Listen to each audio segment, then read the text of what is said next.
YouTube, hello and welcome to my review of Muv Luv Extra, the first game in the Muv Luv trilogy. If you're new here, welcome. My name is Aiden on the Aiden Read Stuff channel. We do a lot of stuff here, a lot of visual novels, hence the name, Read Stuff. Though the main focuses of the channel so far, the main series are currently Muv Luv and Higurashi and Rants, which isn't a visual novel, but we do other stuff too. We do other game stuff. But yeah, I have just recently finished Muv Luv Extra, and this is like my review basically. This is unscripted, it's kind of lazily put, just my final thoughts on the first game sort of thing. I don't know, maybe, I always say like maybe down the line I'll actually have like a comprehensive review, but I never do. I feel like I should just like make another channel for like more of a video essay sort of thing. But for now, this is just how I always do reviews. We're freestyling, baby. And yes, that does mean that if you want to watch my read through of Extra, then you can check it out in the channel. There's a playlist. This will be like the final episode of that playlist. So yeah, did I like Muv Luv Extra? No, it was a horrible garbage. No, I'm joking. I'm obviously joking. If I didn't like it, it would have been dropped a long time ago, because our playthrough's like 69 episodes. No, I loved it. I loved it. And I'm really glad I loved it. I say this like throughout the playthrough. But you know, I was a little hesitant picking it up, just because again, it's a huge time sink, which, you know, it's not like I'm not used to that. I've been into Higurashi for like the last 4 years, reading all the side stuff, so I don't mind a huge time sink if it's good. But what worried me was like a lot of the consensus I saw online was that in this trilogy of games, the last one was like the masterpiece, the magnus opus. Is that how you say it? Magnum opus. While the other two games were like kind of good, or it like scales up or whatever. So like hearing that, I'm like, okay, do I really want to read two games that are like kind of okay just to read this masterpiece? And I gave it a shot, and I'm like, what are people talking about, dude? This game is so good. Like, it honestly makes me really excited to get to the final game, just because like people thought this was like subpar. This game was hilarious. It was full of energy. It was fun. There were some good drama scenes that really make you feel sad. But this game was amazing. Now granted, if you were going into the game series and like, okay, I'm ready for this sci-fi epic, and you read Muv Luv Extra, then okay, I can understand getting a full slice of life romance story, harem romance story. Yeah, it could be off-putting, and I can see if people don't like that. But I personally, I've always been a fan of those kind of stories. I don't usually read them in visual novel format. It's more of like, honestly, more of a TV show thing. Like, I love those like teen dramas, especially the Asian ones where they go super melodramatic. But yeah, I didn't see it being a little off-putting, but to me this was amazing. It was like, I'm just trying to compare it to Higurashi, since that's what I've been reading for so long. But it's like, if you've read Higurashi, there's the segments called club activities where it's just full of meme energy. That's what like Muv Luv felt like, but like 80% of the time. It was just full of this energy, and I loved it. And again, I went into this thinking it would be full sci-fi. I did not expect this at all. I was like, okay, but when are they gonna fight with robots? I'm guessing it's gonna happen in next game, just because when you're on the client and you scroll over to the next game, they're all in like weird uniforms. But I am interested in how that ties into this. I already said my prediction. I guess I should say it again. That it's gonna take place after, obviously after Muv Luv Extra, and fucking aliens or something's just gonna attack. Probably aliens. And since Maya is like the richest family in the world, the family's gonna like create a fucking defense force and design robots based on the Valderon video game. And since Taku and Mikoto are like really good at it, they're gonna become pilots to fight them. I know it sounds ridiculous, but that's like the only like possible way I feel like it can transition from like such a happy-go-lucky thing to something like sci-fi. But yeah, that's my like thoughts on the game as a whole. I really enjoyed it. Going into the more technical stuff of it, I think it was I think the most impressive thing was actually the technical aspects of it. I loved the constant POV changing, and yes, visual novels do, you know, the sprites do move around, they change facial expressions and positions, but Muv Luv takes it to a whole different like level. It's actually like POV perspective, where they're constantly like changing, like I'm referring it almost to a movie as it changes like angles of sight and the sound dynamics that come with it. Like if a character's far away and they yell, you actually hear them from far away. It's like hard to explain without experiencing it yourself, but just the dynamic and the POV feels so much more complex than any visual novel I've ever seen. I'm surprised people don't really replicate that. Maybe because it's so iconic and people are really like, oh, they're just stealing Muv Luv's style. But it was crazy. I've never read a visual novel like that. It's almost like artistic. And again, it's kind of hard to like put it into words, but like it really feels like you're looking through Taku's eyes, and like in the conversation, like he would move his head, like if he was embarrassed, and like the characters talking to you just see like half of their head on screen, like, or if it's talking to Mickey, sometimes like she's really short, so like you just see the top of her head. Like it's really cool in like a stylish perspective, and I really do appreciate that because I do like. Because I'm a big movie guy, and I do love it when movies get a little more stylish and unconventional with their cinematography. So that's what it really felt like through Muv Luv, and that's what taught me. I used to like if you watch the playthrough like constantly when we first started the game, I would constantly talk about like, oh my god, this is so cool. And obviously I kind of stopped talking about it as we go through just because I'm getting used to it, but. You know, you gotta mention that. I feel like the style really like adds like a layer of uniqueness and creativity to the game. Art style, I think it's pretty good. It's definitely dated. It definitely reminds me of the, you know, the early 2000s style of anime, and it's fine. It's not my favorite style. And you know, you can say some of the characters look a little silly, especially the hair feels very hard, like kind of like a helmet sometimes, but it's just with age, and it's not bad. It's definitely not a bad style, especially when you get used to it. And again, maybe because of that visual stylish flair, I even overlook it sometimes, and that's just with the sprites. I think the CGs look perfectly good. I guess voice acting, I'm like, I don't know, I'm not that voice acting pilled. Like, as long as a voice actor doesn't sound terrible, I'm fine with it. I think all the voice acting sounded fine. It matched with their tropey personalities. It was fine. I don't know. I'm not really a voice acting guy, so I can't tell. But they all sounded good, at least from what I heard. And again, the sound design was very layered, very well constructed, like the POV system. So again, that just adds that makes me feel like it's fine. Music, I really enjoyed the OST as you're listening to now. I thought it was very catchy. Again, a lot of the OST was just a remaster, remix of like one song, but there's some bangers for sure. Again, it's usually very high energy, very fun, with a couple of like sad, some dread songs. There's that one song when you're about to kiss or do something romantic where it's like da da da da, and like it's like super like over the top, like you can definitely see it happening like on a kiss scene in a TV drama. So again, a lot of the main core gameplay aspects I think are really impressive and really drew me in. As for the story, it was good. It was again, it was a harem style story, so different routes, different love interests for each route.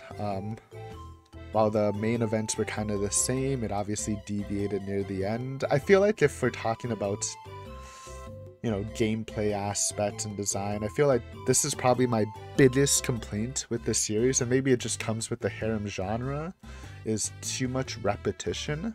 Like, you read the Sumika route, it's amazing, I love it. Going into the Maya route, I'm gonna be like, okay, Maya's a cool character, I'm gonna love it.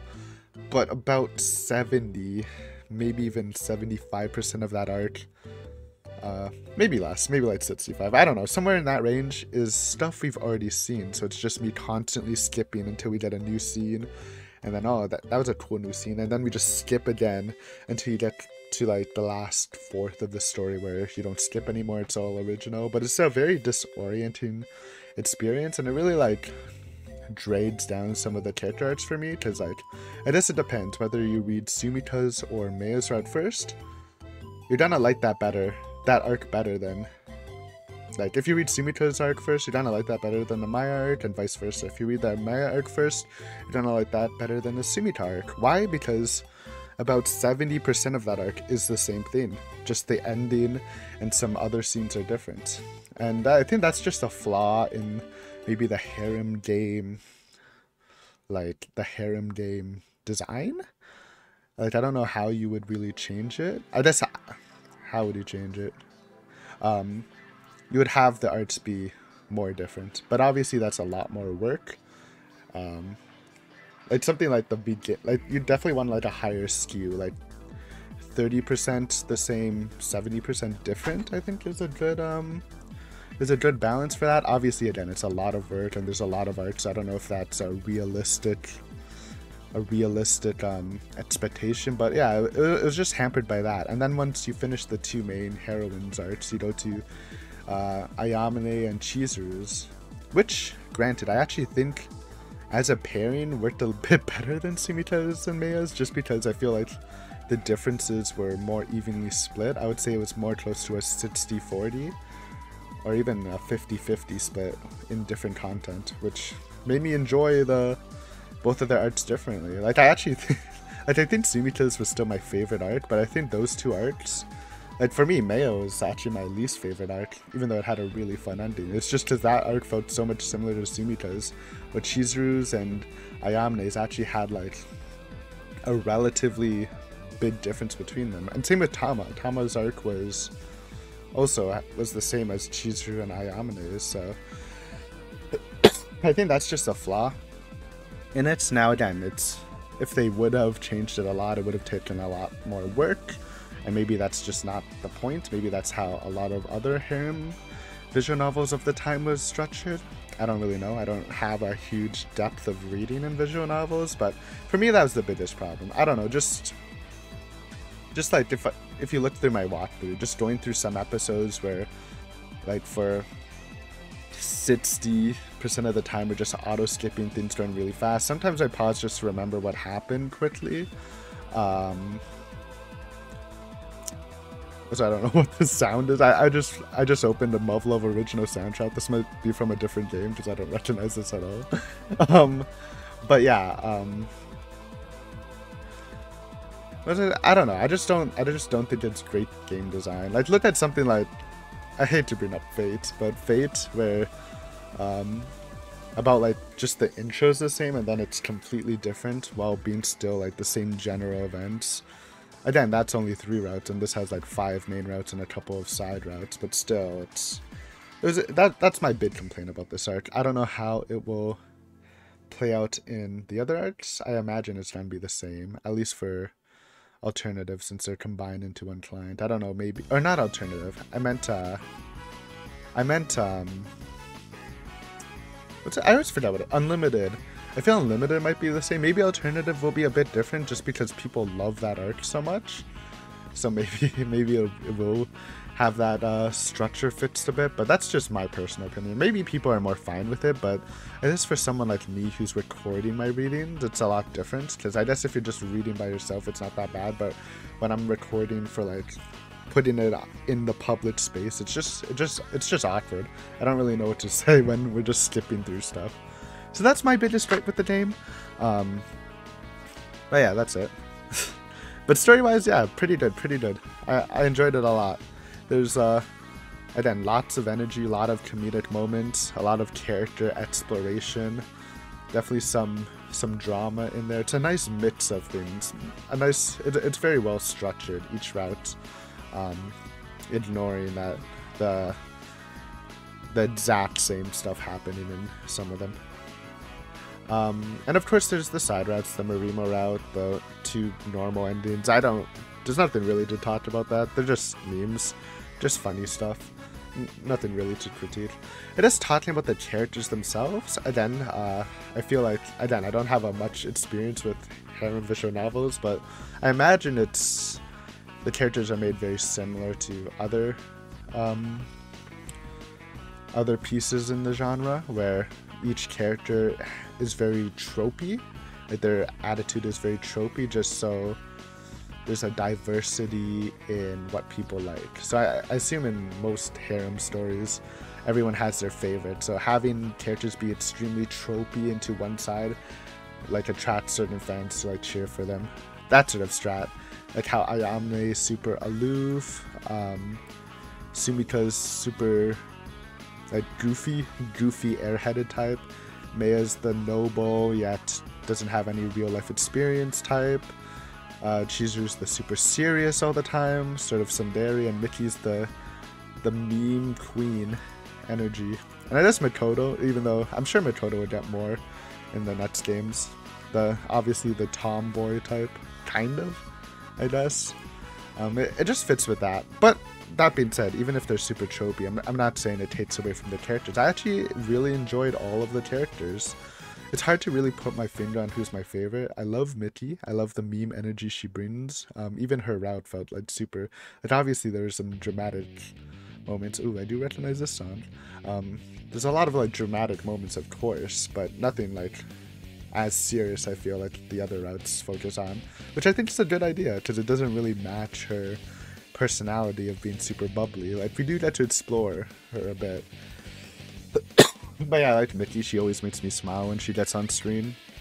Surprisingly, Chizuru definitely, it's not the normal character I really enjoy, but her backstory I thought was very strong. She's almost very relatable to me, which sounds weird. I'm not like super like studious like her, but the whole like divorce and rocky childhood stuff, it definitely sings to me a lot. So I like Chizuru a lot. I thought her route was pretty amazing actually.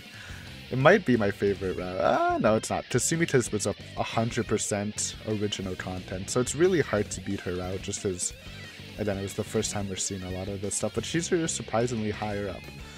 So I would say, like, main character, I think Tama, Chizuru, and Sumika are my favorites, but that's nothing negative against Ayame and Maya. I think they're also great characters. They're all good, and that's a good sign of a story, if all the characters are really good. I'm sure some people have, like, definitive favorites. I don't think I'm gonna lock in a definitive favorite yet. Maybe by the end of the series I'll fully flesh out my thoughts, but I'm sure there's gonna be more development with them in the future. I do really like Kozui though. Kozui as a side character. I hope we get a lot more from her. She's a very funny and interesting character. And Takeru as a main character, she's fine. I feel like main characters always have this sort of obliviousness in them, especially I imagine in a harem game, because like how Takeru, like, he's a smart dude, but how he just doesn't realize anything romance related is sometimes it's like, dude, what are you doing? But sorry, this is one of my favorite songs. I always do that. This and the slower version of that from Flashbacks are amazing songs for sure. But yeah, I mean, it's just natural that main MCs in visual novels usually have this like air of cluelessness on them, a little bit of obliviousness, just so it really matches with the reader's POV, because the readers, again, also going into this doesn't really understand stuff, so it's used basically to connect the reader to the MC a bit more, to let the reader put their, what's that saying? Put themselves in their shoes. There we go. So I don't hate Takeru, but he's not my favorite character. He's good though. He's maybe a little, like, yeah, he has some meme energy. He matches the energy.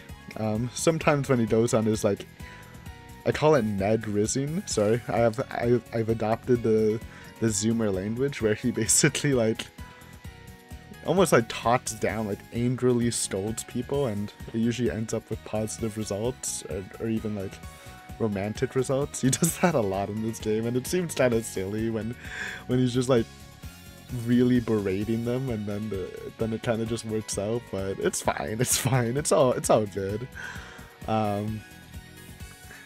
Yeah, I mean, I think that's all I have to say. I really loved, again, I think the main main thing that really makes this visual novel for me is actually the technical aspects. I think they did a beautiful job at sound design, and I don't know if you call it cinematography. I'm just gonna call it cinematography. I think again, it's full of energy, it's very well written, all the characters are likable in my opinion. I don't know, do people hate some characters? Maybe like, I can see some people hating them just because it's naturally divisive when it comes to hair and stuff, especially when you have one character you really enjoy. But for me, I think all the characters felt very likable. The backstories felt fine. All the drama felt pretty realistic. Obviously, it can't be fully realistic because it's a story. A crazy, meme, energy-filled story, but it felt very balanced to me, at least, in that regard. And I'm very excited to see where it goes. Again, it's very hard to imagine how this turns into like a sci-fi epic space opera. I don't really know how. I'm still sticking with my theory that aliens are just gonna invade, and Maya's family is like, hey, we've saw the signs years ago. We've been preparing for this day our whole lives, and they just have fucking robots ready. And Velderon was actually, it wasn't just a video game, it was a way to train people to use the robots so they can fight against the aliens. I don't know, that's what I'm going with. It sounds really ridiculous. They've also like constantly hinted, and I haven't really thought about it a lot, but now that I'm thinking back to all the routes, I'm thinking about it again, how like Sumika's a little sussy. Like in the Sumika and Maya routes, it did feel like there was something going on with her. I don't know, maybe that has something to do with the story going forward, like she's a robot or something. I don't know, there's like something with that. And they don't really touch up on that in like the side heroine route, so I haven't thought about it in a while, but if you go back in my like early episodes, I kept commenting like, hey, it's kind of weird. What's going on with Sumika? Why did like Taku's memory get like replaced or whatever? Just some odd stuff, so maybe that has something to do with it. But I think that's all I have for this review. Thank you for listening to my rambles. Basically, it's a great game. I really enjoyed it, and I'm excited to continue it and see how it transitions and how it gets better, because apparently a lot of people say the third game is the best visual novel in history. I'm excited, because if I would have to rank this, I don't think it would crack my top 3 yet. My top 3 being Umineko, my favorite visual novel series, and I think Fata Morgana over Higurashi a bit, which sounds a little weird, but I think Fata Morgana is second, Higurashi third. I think this would be like in the top 5 maybe. Maybe this would go 4th or 5th. I don't know what would go. Like I guess Seiya no Yuta's a contender, Fate's a contender. I think those are the only other contenders. I haven't read a lot of visual novels. Obviously there's smaller ones like Doki Doki and stuff, but I think this is much better than that already. So yeah, I'm very excited to continue on. And then if you enjoyed this review, feel free to leave a comment. If I missed anything or you want to know like a thought I didn't really bring up or expand more from this review, feel free to leave it.